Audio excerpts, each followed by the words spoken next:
સહજાન સ્વામી મહારાજની જય, અક્ષર પુરુષોત્તમ મહારાજની જય, શાસ્ત્રીજી મહારાજની જય, યોગીજી મહારાજની જય.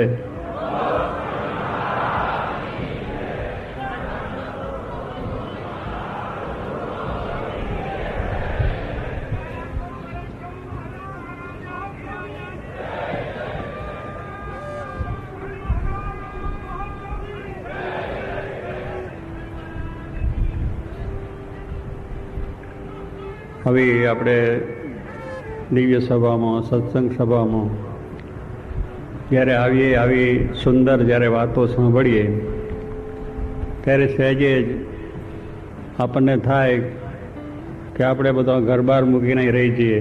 ઘણા થાય છે કે નહીં?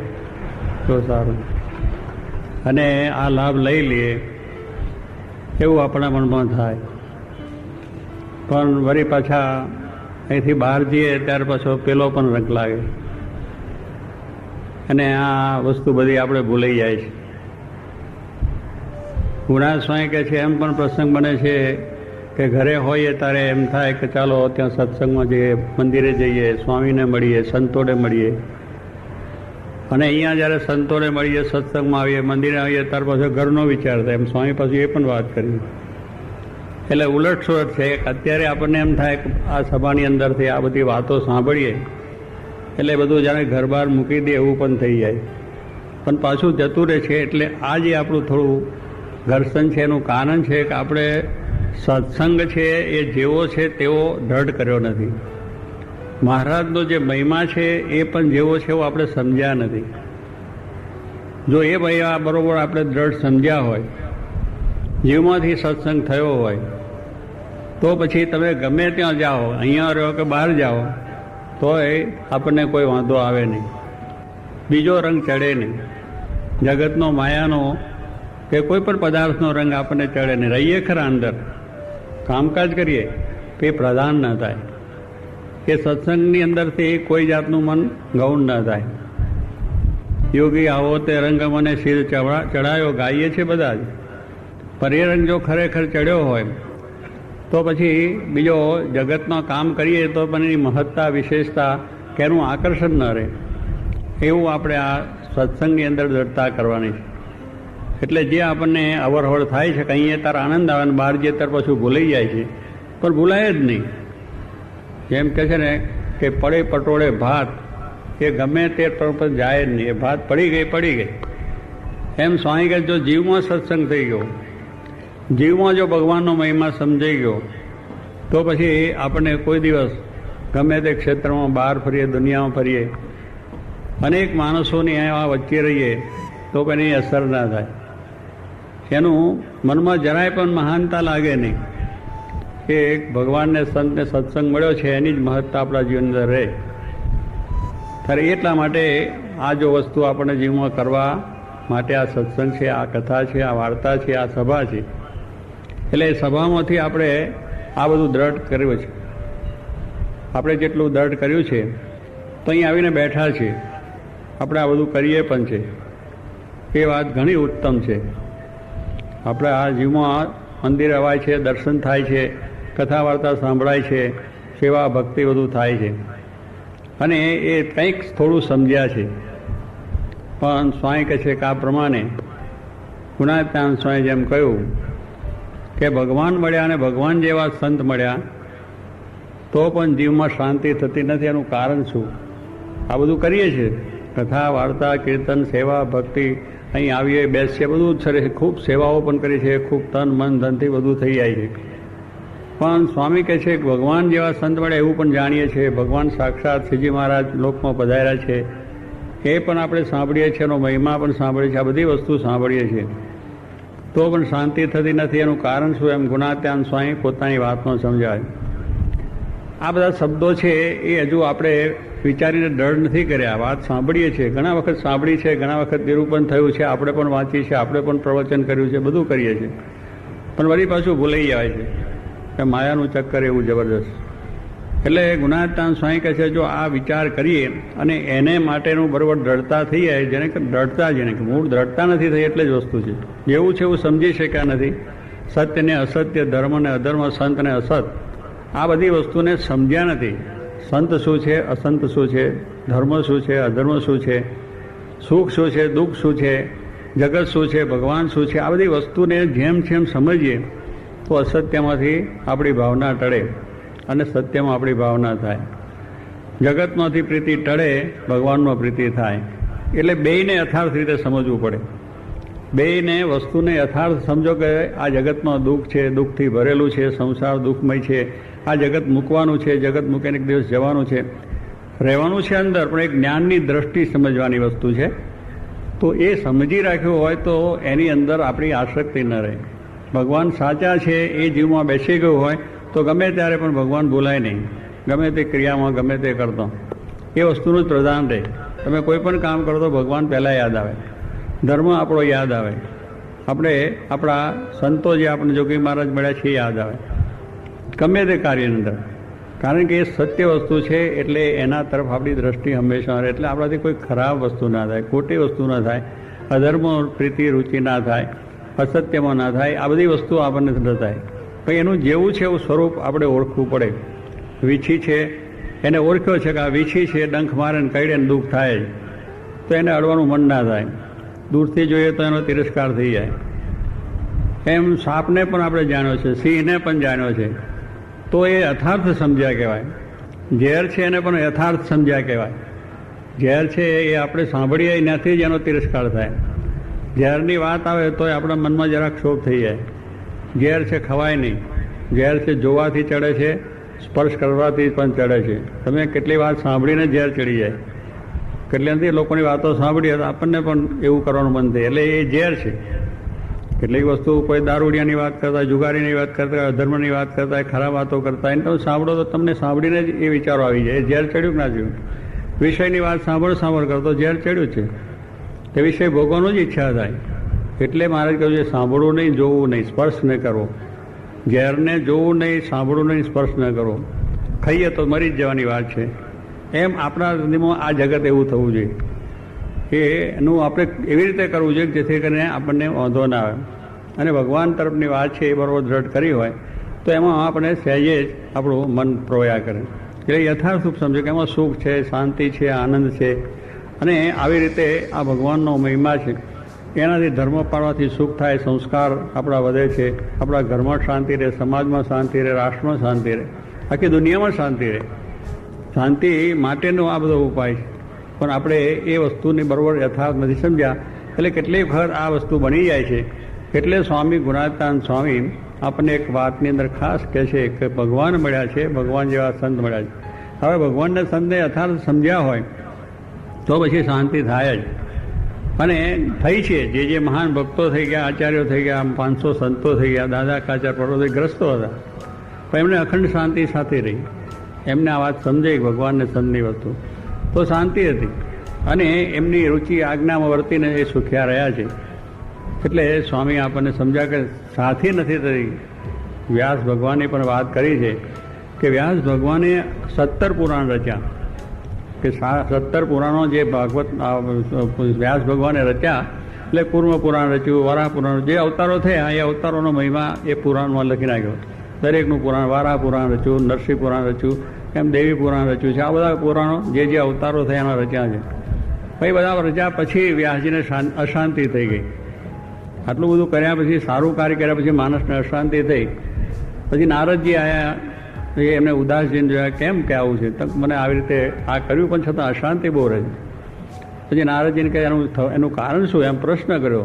તો નારદજીએ પોતે ભગવાનના મન હતા, ભગવાનના સંત હતા, બ્રહ્મનિષ્ઠ હતા. એટલે એમને કહ્યું કે તમે બધું કર્યું છે પણ કાગ વિષ્ઠા તું જેવું કર્યું. કાગડાની વિષ્ઠા એટલે શું? કાગડો માણસની વિષ્ઠા ખાય અને પછી કાગડાની વિષ્ઠા એટલે એમાં કંઈ બહુ હોય નહીં, કે હાવ પછી ખરાબ જ છે, એની અંદર કોઈ વસ્તુ હોય જ નહીં, નકામી વસ્તુ જેને કહીએ, હાવ નાખી દેવા જેવી વસ્તુ છે. એમ આ વસ્તુ છે એ એવી છે કે ભગવાનને, સંત અને ધર્મ અને સંસ્કાર વગરની જેટલી વાતો છે એ બધી આવી ફેંકી દેવા જેવી છે. એમાં કાંઈ વસ્તુ સાર નહીં, એમાંથી કોઈ લાભ ને ફાયદો પણ ન થાય એવી વસ્તુ છે. પણ જેની અંદર ભગવાનને, સંત, ધર્મને, આપણા સંસ્કારો એના યુક્ત જો આપણું જીવન હોય એના પ્રમાણે આપણું કાર્ય હોય, એના પ્રમાણે આપણો સંસાર હોય, આપણો ધંધો હોય, વ્યવસાય હોય, તો એ આપણને સુખદાયક બને, એ આપણને આનંદદાયક બને અને શાંતિ આપનાર બને. એટલે આ બધું તમે કર્યું છે એવું છે કે આમાં તમે પરોક્ષ રીતે બધી વાત કરી નાખી, બધા અવતારો થઈ ગયા, એનું બધું બરોબર છે, પણ એમાંથી માણસને જે શાંતિ થતી જ ના થાય, કારણ કે એ વસ્તુ એને મળી નથી, જોઈ નથી, અને ક્યાંથી એનો આનંદ આવે. એટલે તમે એવું સરસ એક ભાગવત પુરાણ રચો કે જેમાં ભગવાન કૃષ્ણના ચરિત્ર આવે. અત્યારે પૃથ્વી ઉપર ભગવાન કૃષ્ણ પ્રગટ વિચરણ કરે છે અને એમના ભક્તોના ચરિત્ર કરો. એ તો એના સાંભળવાથી મનુષ્યને શાંતિ થશે. એ નિર્દેશ થયો કે અત્યારે પૃથ્વીમાં જેને કલ્યાણ જોતું તો ભગવાન કૃષ્ણ પ્રત્મા વિચરે છે, એમના ભક્તો, સંતો, ઋષિઓ વિચરે છે, એનો સમાગમથી થઈ જાય. પછી એમને કર્યું અને શાંતિ થઈ. એટલે એ આ જાતનું આપણા જીવનમાં શાંતિ માટેની વાત ભગવાનને સંત બતાવ્યા. એ ભાગવતની વાત હતી. એ અહીંયા સ્વામી પણ કહે છે કે આપણે પણ ભગવાનને ભગવાન જેવા સંત મળ્યા છે, સમજીએ છીએ, બધું કરીએ છીએ, પણ તોય પછી અશાંતિનું કારણ થાય, કારણ કે આપણે આ જતું આ બરોબર જેવું છે એવું સમજ્યા નથી. વાત કરીએ છીએ પણ જેવું છે સમજાઈ ગયું હોય તો પછી સ્વામી કહે છે આ બધી વસ્તુ આપણા જીવમાં બેસે નહીં. તો એનું કારણ બતાવે છે. સ્વામી કહે છે પહેલાં પહેલી વાત કરે છે કે પંચ વિષયમાં રાગ. પંચ વિષયો જે શબ્દ, સ્પર્શ, રૂપ, રસ ને ગંધ, આ 5 વિષયો છે એ વર્ગ્યા છે આપણને, અને એમાં આપણને રાગ ઊંડે ઊંડે છે. આમ ભલે આપણે મૂકી દીધો હોય, આપણે ત્યાગ પણ કરી દીધો હોય, કાર્ય જગત મૂકી દીધું હોય, આ બધી સંપત્તિ મૂકી દીધી હોય, બધું મૂકી દીધું, પણ સંસાર છોડીને અહીં ઘર બેઠા હોય, ત્યાગી થઈને ગાદી ઉપર બેઠા હોય તો પણ અંદર પાછું રાગ રહી જતો હોય, એની ઈચ્છા રહી જાય. ત્યાગી થયા પછી સંસારની પાછી ઈચ્છાઓ વર્તે, પછી ધન સ્ત્રીના પ્રસંગો થાય, ખાવા પીવાની વાસના થાય, જોવાની વાસના થાય, ત્યારે શું ત્યાગ્યું કે વિષયના રાગ તો અંદર રહ્યા છે. પછી ભગવાનને સંત ભેગા રહીએ તો અશાંતિ થાય કે ના થાય. આપણે પણ આ પ્રમાણે બધું કરતા હોય, બીજું ત્રીજું છે, પણ એ બધી વસ્તુ થઈ જાય. એટલે સ્વામી કહે છે પંચ વિષય છે એની વિશે ઊંડે ઊંડે પણ રાગ રહી જાય. આમ તો આપણે ભગવાનના ભક્ત થયા, સંત થયા કે આશ્રિત થયા છે એટલે સ્વાભાવિક એના તરફ આપણે એ કરી, એના તરફનું આપણે જ્ઞાન સમજણ હોય છે, કરીએ છીએ, પણ ઊંડે પાછું રહી જાય. એટલે પછી એ ભગવાન સંતને મૂકીને પણ બીજું જોવાનું મન થઈ જાય. બીજે આ સુખ મનાઈ જાય કે આ સુખ સારું છે, લાવો જરા લાભ લઈએ. અહીં આવ્યા છે તો જરા એમ થાય એકલાઓ તરત સિનેમા જોયા એવું પણ થઈ જાય. બજારમાં જરા કંઈક બીજું સુખ લઈ આવીએ એવો પણ વિચાર આપણને આવી જાય. ત્યારે જાણવું કે ઊંડે રાગ છે એટલે થયો, નકર જાય જ નહીં. આ મૂકીને જવાનું મન જ ના થાય. એટલે ઊંડે રાગ છે એટલે પછી એનો પાછો પેલો સકરાવો ચડી જાય. એટલે આ જાણીએ છે એમાં સુખ છે, શાંતિ છે, તો પણ આ વિચાર આવી જાય અને એવા ભાવ આપણને થઈ જાય. ગુણાતાન સ્વામી એક વખત જાફરાબાદ તરફ આપણે કોયાના ગામ છે, કોયા ગામ, અને ત્યાં બહુ આ ભક્તો બધા હતા. કોયા અને કોયાની નજીકમાં એકાદ માઇલ દરિયો છે, આ મોટો દરિયો તે છે, ત્યાં વારા ભગવાનનું મંદિર છે. એટલે સ્વામી ગુણાતાન સ્વામી પોતે આચાર્ય મહારાજ, રઘુજી મહારાજ હતા, સંતો હતા, ભક્તો હતા, બધું મંડળ લઈને ત્યાં ગયા અને ત્યાં સભા પણ થઈ. આપણને સભા ચાલે છે, સભામાં બધા બેઠા છે. ગુણાતાન સ્વામીની વાતો એટલે અદ્ભુત વાતો, આપણા જીવમાં સંસરી ઉતરી જાય, આપણા જીવન આપણાને બરોબર સ્પર્શ કરે એવી વાતો હતી, આત્મા સુધી પહોંચી જાય, જગત ખોટું થઈ જાય, ભગવાન પ્રસન્ન થાય એવી વાતો હતી. અને એ વાતો સ્વામીની આ પ્રવાહમાં જેમ ગંગાનો પ્રવાહ ચાલ્યો જાય અને એ પ્રવાહ જેમ આપણને સુખદાયક બને છે, એમ સ્વામી એવી વાતો કરતા. સભામાં બેઠેલા માણસો એક રીતે જોયા છે, પણ છતાં આવી વાતો સાંભળે છે. રઘુજી મહારાજના આદિ આચાર્ય કહેવાય, મહારાજે ગાદી પર બેસેલા, સભામાં બિરાજીને વાતો આવી ચાલે તોય પણ કેટલાકને વિચાર થયો ક્યાંય નજીક દરિયો છે એટલે આવો જોઈ આવીએ. દરિયો જોવાનું મન બધાને બહુ થયા, એટલે ના જોઈએ પછી એ બધું વિચાર આવી જાય. એટલે આવું બેઠા છે સભામાં, સત્સંગ છે, સ્વામી બહુ મોટા પુરુષ છે, વાતો બહુ સારી થાય છે, રઘુજી મહારાજ બેઠા, એવું બધું જાણતા સમજતા પણ થવાનો વિચાર ઉપડ્યો. એટલે પાછળથી હરકવા માંડ્યા. 1 ચાલ્યો, 2 ચાલ્યા, 3 ચાલ્યા, 5 ચાલ્યા, બધા 50 માણસ ઉપડું થયું. અને હવને થયું ચાલો તો આપણે જોઈએ દરિયો. હવે સ્વામી વાતો કરે છે, આચાર્ય બેઠા છે અને સભા થઈ ગઈ ખાલી. ઉપડી ગયા બધા દરિયો જોવા માટે. અને પછી સ્વામી કે સભા કેમ ખાલી થઈ ગઈ? પછી બધા કે આમ થયું. ત્યારે એક પેલા ભગત હતા, માવા ભગત કરીને એક હતા, એ ત્યાં બેઠા. એ બેસાડી એ ઊભા ના થયા. પછી કહ્યું કે માવા ભગત આ બધાએ દરિયો જોવા ગયા, તમે કેમ જોવા ના ગયા? ત્યારે માવા ભગત શું કહે છે કે હું સ્વામી કે મેં દરિયો જોઈ લીધો. અરે પણ તમે બેઠા થઈને દરિયો જોયો કેવી રીતે? તો સ્વામી મેં જોઈ લીધો. કે કેમ? તો શું જોયો? તો કે પાણી, દરિયાનું પાણી ઝાઝું છે અને ખારું છે. બરોબર જોઈ ગયો રાણા? એટલે શું થયું કે ઝાઝું પાણી છે, દરિયામાં ઝાઝું જ પાણી છે ને આપણે જો જ્યાં પાણી દેખાય અને છે કે એવું ખારું છે. હવે એ વાત એને પોતે જો સમજ્યા હતા કે ઝાઝું પાણી ખારું છે, એમાં જોવાનું શું? એમાં જોવાની કઈ વસ્તુ નથી. એ જ્ઞાન છે એને લઈને. હવે કે દરિયો જોવા ગયા ના એવું નથી, પણ જ્ઞાનથી સમજતા હતા. જ્યારે આવી વાતો થતી હોય ત્યારે એમાં શું જોવાનું? જોયા હોય તો જોઈ લેવું. દરિયા કિનારે જ ગયા હોય તો જરા સફર મારી હોય તો દ્રષ્ટિ થાય, એમાં વાંધો નથી. પણ જ્યારે આવો પ્રસંગ હોય, આવી જ્યારે કથા વાર્તા હોય, આવા માણસ પુરુષ બેઠા હોય ત્યારે જાણીએ એક ભગવાનને સંત મળ્યા છે ને શાંતિ થાય જ. કે એને મૂકીને ન ગયા માવા ભગત. માવા ભગત ગયા જ નહીં કે ના મારે નથી જોવું, કે મેં જોઈ લીધું છે. કારણ ખરેખર આપણે જોઈ લીધું છે, બધાએ જોયું છે, નથી જોવું. પણ તોય કેટલીક વખત આવા પ્રસંગે આવા કંઈક વિચારો આપણને આવી જાય ત્યારે જાણવું કે હજુ જેવા છે એવા સમજ્યા નથી.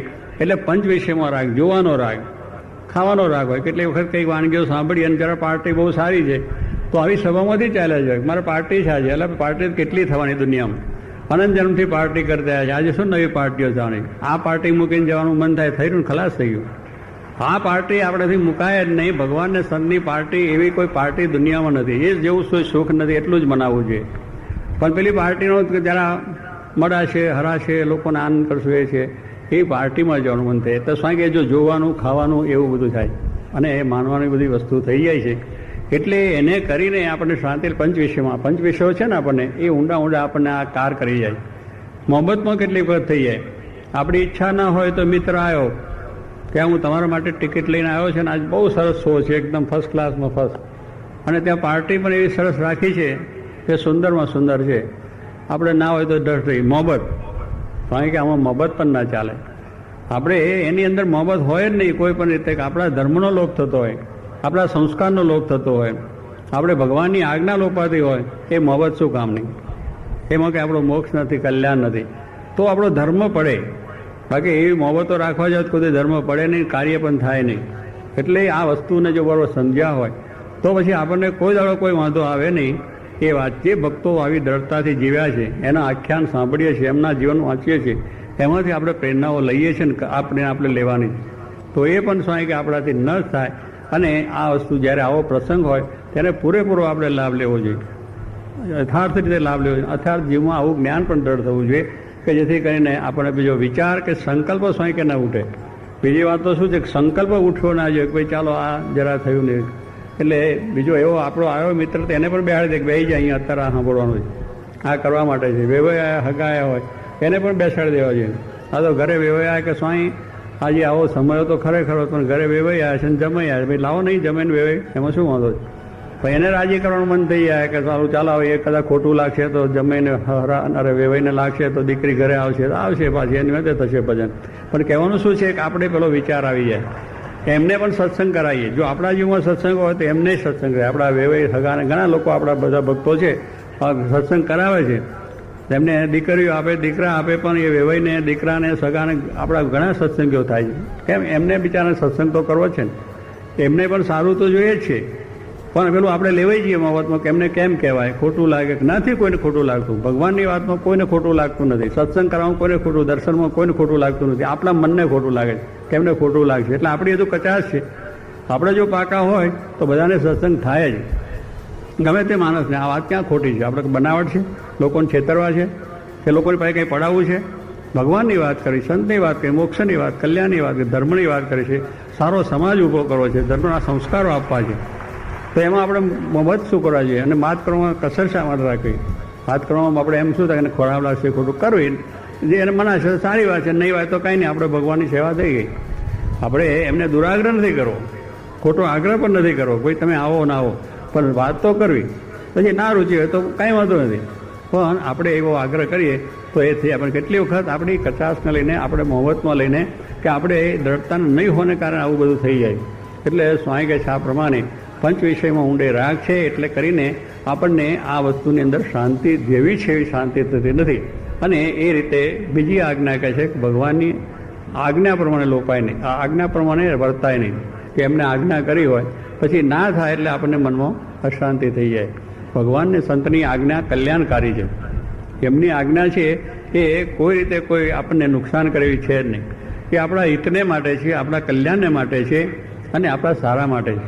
પણ આપણું જે મનદારી રીતે હોય એટલે પછી મને આમ ના થયું, આમ ના થયું, એટલે મનના વિચારોને લઈને એ કહે છે, પણ એવું કંઈ બને, એવું કંઈ થાય એ તો આજ્ઞા કરે.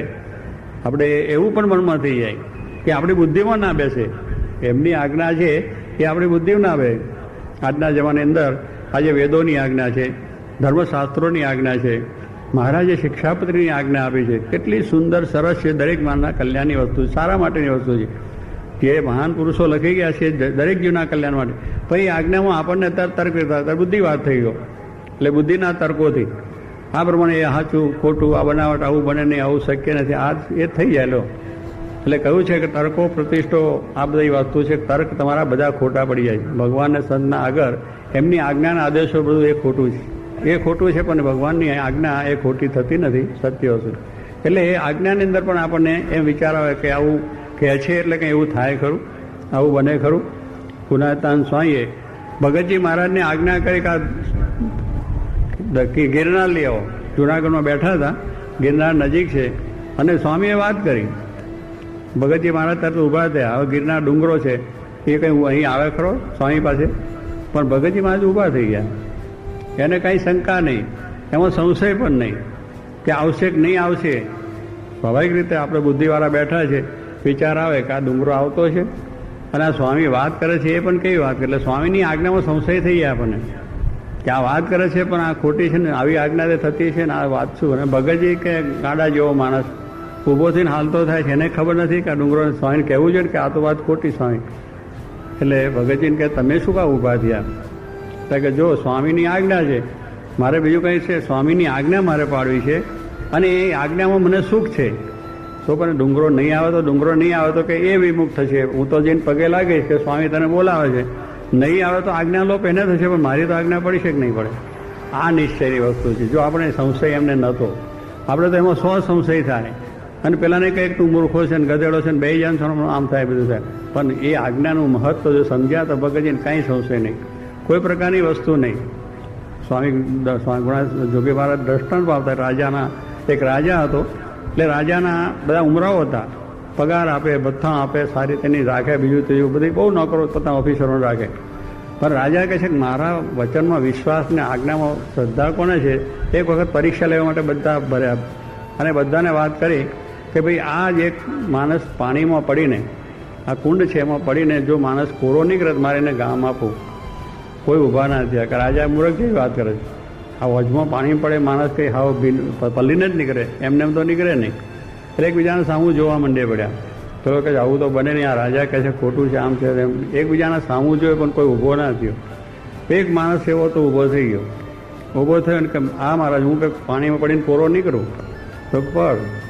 એટલે પડ્યો હતો, પહેલાં બધું ધોતિયા પહેલું કપડાં સાથે પડીને પાછો કોરો આવીને નીકળ્યો. પેલો કે તું તો આ ભીનો થઈને રાજા કહે કોરાની વાત ચાલે છે, ફરી પડ. તો ફરી પાછો કપડાં પહેરીને ફરી પાછો પડ્યો. પણ તોય કે આ તો ભીનો આવી ગયો.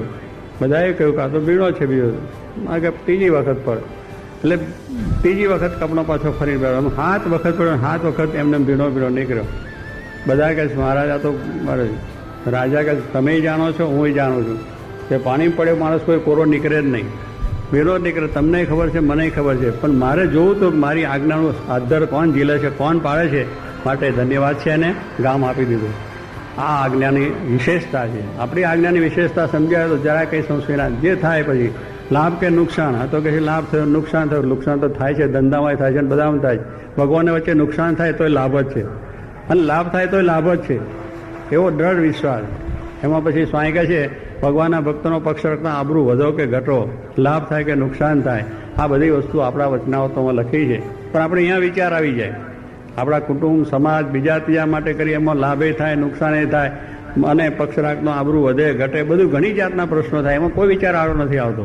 પણ અહીંયા સત્સંગને માટે ભગવાનના આગળ આ વિચાર આપણને આવે છે, એને માટે આજ્ઞા છે કે તો આજ્ઞાની અંદર આપણે યથાર્થ પડાય નહીં એટલે અશાંતિ થઈ જાય, કે આવી આજ્ઞા ના પડે એટલે મનમાં પછી થયા કરે, બીજ પડ્યા કરે. બીજું સ્વામી કહે છે અજ્ઞાન છે. ત્રીજી વસ્તુ આપણામાં અજ્ઞાન છે કે ભલે આપણે ભણ્યા છે ગણ્યા છે, બધું દુનિયાનું આખી દુનિયાનું જાણીએ છીએ, ચંદ્રલોક સુધીનું જાણીએ છીએ, આજે ઘણી જાતના અનુભવ બનાવતા શીખી ગયા છે. બીજું જગતને ઉથલ પાથલ કરતા આવું ઘણું જ્ઞાન આપણને થયું છે, જગતનું, માયાનું, વિષયનું, પૈસા ટકાવા, બીજું ત્રીજું કમાવાનું, અનેક જાતનું જ્ઞાન આપણને થયું છે. બરાબર છે. જ્ઞાન આપણા દેહના સુખને માટે છે. અભ્યાસ છે, કોલેજો છે, કોલેજોમાંથી જ્ઞાન મળે છે ને કરવાનું છે. એ વિદ્યા કઈ છે? અવિદ્યા અને પરાવિદ્યા અને અપરાવિદ્યા. એ આપણે આ વિદ્યા પણ ભણવાની છે. જગતની અંદર રહેવું છે, સંસારમાં રહેવું છે, સંસાર ચલાવવો છે, ધંધો કરવો છે, અપરાવિદ્યાની પણ જરૂર છે. બધી ડિગ્રીઓ પ્રાપ્ત કરવી છે, કારણ કે એનું કંઈ ના નથી. પણ એ આપણે જગત આપણા શરીરના સુખને માટે થશે. તમને પૈસા મળશે, સમૃદ્ધિ મળશે, બંગલા મળશે, રહેવાનું મળશે, કપડાં મળશે, ખાવાનું મળશે, શરીર સુખ. શરીરની સાથે સુખ બધું ચાલ્યું ગયું. શરીર છે ત્યાં લઈને આ સુખ છે, શરીર પછી કાંઈ સુખ છે નહીં. શરીરની સાથે સ્વપ્નાની સમૃદ્ધિ સપના સાથે જશે. સ્વપ્નામાં સમૃદ્ધિ દેખી પણ સપનામાંથી જાગ્યા પછી કાંઈ નથી. એમ શરીર છે ત્યાં સુધી આ સમૃદ્ધિ આપણી છે, એ બધી આપણને સુખદાયક બનશે. પણ સ્વામી કહે છે કે પછી નથી. એમ અજ્ઞાન શું છે કે આ ડિગ્રી, આ વસ્તુ બધું જ્ઞાન છે જ આપણને. આપણે મૂર્ખ નથી, કોઈ માણસ મૂર્ખ નથી. નાનો મોટો બધો ભણેલો છે, અભણ છે, અને બધાને બુદ્ધિ છે, હવે પોતાની દેહ નિર્વાહ કરે છે, પૈસા કમાય છે અને પોતાનું કાર્ય કરે છે. પશુઓ પણ પોતાની રીતે પોતાનું કમાય છે અને પોતાનો ધંધો વ્યવસાય કરી બાળ બચ્ચા ઉછેર કરે છે. એને બુદ્ધિ તો છે જ, નથી એમ નથી કહેવાનું. પણ આ બુદ્ધિની વાત અહીંયા જે સ્વામી કરે છે, અજ્ઞાન શું છે કે આપણી અંદર રહેલો આત્મા છે એનું જ્ઞાન નથી આપણને, કે આપણે શુદ્ધ આત્મા છે એનું આપણને જ્ઞાન નથી. અને એને માટે ગોથા કહીએ છીએ, એને લઈને આ બધી વસ્તુ થાય છે. એટલે સ્વામી કે અજ્ઞાન છે. અજ્ઞાન એટલે આ દેહ હું મની ગયો છે, અજ્ઞાન છે. આત્મા છે એ નથી મનાતું, એ અજ્ઞાન છે. પરમાત્મા સત્ય છે એ નથી મનાતું, એ અજ્ઞાન છે. આ બે વસ્તુની ચોખવટ જો આપણને થઈ જાય તો પછી કોઈ જાતની આપણને અશાંતિ થાય નહીં. ભગવાનને સંત મળ્યા એટલે શાંતિ છે ને છે જ. એમના સ્વરૂપના વિશે જો આ દ્રઢતા આપણે થઈ ગઈ હોય તો પછી કોઈ અશાંતિ જગતની કોઈ નડી શકે એમ નથી. જગતનો કોઈ પ્રવાહ આપણને કુસંગ પણ નડી શકે એમ નથી. કુસંગ કોઈ પણ બાદ કરી શકે નથી. મારે કુસંગ ક્યારે ન કરવો કહ્યું છે. તો આજ્ઞાનને લઈને કુસંગ આપણા પેસી જાય છે, આજ્ઞાનો લોપ થાય છે, એમાં થઈ જાય છે અને આ થાય છે. એટલે આ બધી વસ્તુનું જો બરોબર યથાર્થ આપણે જ્ઞાન સ્વયં કે થયું હોય તો કોઈ જાતનો વાંધો આવે નહીં. આપણે એક કરવાની વસ્તુ છે. ભગવાન શ્રીજી મહારાજ સાક્ષાત પુણ્ય પુરુષોત્તમના સંત ગુણાતીત શાસ્ત્રીમાં જોગી મહારાજ સંત મળ્યા છે. એમને પ્રતાપે આપણને આવું દૃઢ જ્ઞાન થઈ આવ્યું છે અને શાંતિ પણ આપણને છે જ. પણ આ બરોબર જીવમાં બેસી જશે પછી વાંધો નહીં આવે. કેટલી વખત આપણને થાય, ગળમથલ થઈ જાય છે. પણ સ્વામી કહે છે ફરી પાછા આપણે સાચે માર્ગે છે, સંતને વિશે હેત છે, પ્રીતિ છે, એટલે આપણને તારી તો લેશે, આપણને ઉગારી તો લેશે, એમાં વાંધો નથી. આપણે આવ્યા છે ને સરને પડ્યા છે એટલે આપણો બેડો પાર તો કરશે. પણ પેલો પાછો આપણે એમને પેલા પાણી ના પડ્યું ને એવું મનમાં દુઃખ રહી જાય. રાજા હતો એને પાણી પીવાની તરસ હતી, પેલા એક ખેડૂત ના આપ્યું, તોડી નાખ્યું. પણ તથા રાજાને પોતાને સંકલ્પ હતો કે મારે ગામ આપવું છે, તો એ ખેડૂતને પોતે આપ્યું. કારણ કે રાજા તરસ્યો હતો એટલે પાણી પીવું હતું એટલે એને સંકલ્પ, મને જો પાણી પાય તો મારે એને ગામ આપવું. તો પેલો ખેડૂત જરા વાંકો હતો, આડો હતો અને એને પાણી ના જ પાયું. પાણી પાસે હતું તો પેલા રાજા કે તું લાય, હું તરસ્યો તાર નહીં આપું. પણ લાય તો પરણ લેવા ગયો, ફોડી નાખ્યું, બતક જ ફોડી નાખ્યું. પાણીનો પેલો ગળો હતો પણ નાખ્યો. પણ એ એની મૂર્ખાઈ કરી. પણ રાજા પોતે મહાન હતો કે મારે એને ગામનો મેં સંકલ્પ કર્યો છે માટે મારે આપો, ભલે મને પાણી ના પડ્યું. એમ ભગવાન સંત દયાળુ છે. પણ પેલાને જ્યારે રાજા દરબારને બોલાયો ત્યારે રાજાને કે તને ગામ કોને કેવી રીતે મળ્યું, કે પાણી ના પાયું એટલું કહેવું પડે. એમ આપણે ભગવાનની સંતની આગળ આવું ન થાય એને માટે ભગવાન સંતો દયાળુ છે. પણ આપણે એવા ધર્મ, નિયમ, આજ્ઞા, ઉપાસના એવી દ્રઢ કરી લેવી જોઈએ કે જેથી કરીને હસતા હસતા ભગવાન આપણે મળે અને ભગવાનનું સુખ પ્રાપ્ત થાય. એવી દ્રઢતા, એવી સમજણ, એવું આપણા જીવન દ્રઢ થાય એ પ્રાર્થના.